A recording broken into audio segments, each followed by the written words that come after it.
আসছি। নাম কি আপনার? মেহেদী হাসান। আচ্ছা, আপনি কোন ডিস্ট্রিক্ট, কোথায় আপনার? যশোর। যশোর কোন জায়গায়? সদর। একটু দাঁড়ান, আপনি তো আমাদের কারণে আসছেন না? আমি আমার প্রয়োজন আছে। আচ্ছা, তারপর একটু কথা বলি। আপনি বলতেছেন আপনার ব্যক্তিগত প্রয়োজন আছে। আনসার ভাই আমাকে বলছে যে সদর ওসি আসতেছে, তার সাথে কথা বলবো। অফিসিয়াল কাজ আছে, অফিসিয়াল কাজ আছে। উনি আমাকে বলছে যে না, উনি আমাকে বলছে। এখন আপনারটা সত্য না, বলতেছেন না আমি ব্যক্তিগত কাজে আসছি। আমার কাজ তো আমি আপনাকে বলবো না, কি আপনি চাকরিতে আসছেন কত বছর? আপনি চাকরিতে কত বছর? কত বছর? অনেক বছর না? কত? প্রায় সেটা তো দরকার। আমার দরকার তো, আমি জনগণ, আমার ট্যাক্সের টাকা এটা আপনি জিজ্ঞেস করতে পারেন। হ্যাঁ, রাখবেন না, জিজ্ঞেস করতে পারেন। এই যে কাপড়টা না, আমার টাকা। এই কাপড়টা না, এত লম্বা সময় ধরে আমরা আহাজারি করতেছি, বাংলাদেশ পুলিশের কানে যায়নি।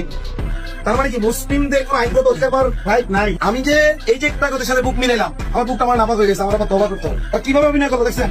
এইগুলো আমরা আমাদের ট্যাক্সের টাকায় এদের পোশাক হয়, ওর বোন মানে কি হয়?